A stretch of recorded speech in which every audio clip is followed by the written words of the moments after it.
ভাই এই মাত্র সদ্য হজ করে এসেছে, টুপি খুলে দেখতে হবে বেটা ন্যাড়া হয়েছে নাকি হয়নি, বুঝতে পারছেন না?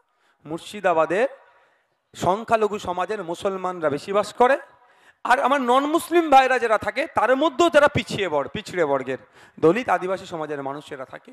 একটা পিছড়ে বর্গের মানুষের পিছিয়ে পড়া জেলা, বড় বড় কথা বলে এরা, কিন্তু ডেভেলপ করার জন্য কোনো পদক্ষেপ দেখতে পেলাম না।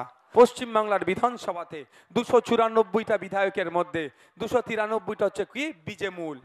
কি এর জোরে বলুন না, এই ভয় লাগছে না কাউকে? এই শেষের দিক থেকে আওয়াজ শুনতে যাই, তৃণমূল আর বিজেপি কে আলাদা? আলাদা। এরা হচ্ছে বিজেমূল, একে অপরের পরিপূরক। যখন যার দরকার লাগে তার নেতাকে ওইদিকে পাঠিয়ে দেয়, আমাদেরকে বোকা বানায়।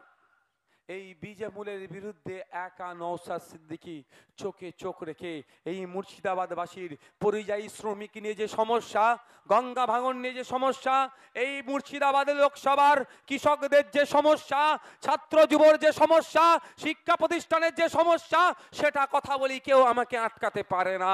আমি ওই রকম আপনাদের বলি, আমরা 543-এর মধ্যে একটা যদি ছুঁচোবাজিকে আমরা দেশের আইনসভার মধ্যে পৌঁছাতে পারি, একইভাবে চোখে চোখ রেখে স্পিকার স্যারের মাধ্যমে যেই শাসন কার্য পরিচালনা করুক না কেন, তাকে বুঝিয়ে দেবে যে মুর্শিদাবাদ থেকে একটা বাপের বেটাকে মুর্শিদাবাদ মানুষেরা ভোট দিয়ে পাঠিয়েছে, মুর্শিদাবাদের মানুষ তার সাথে আছে।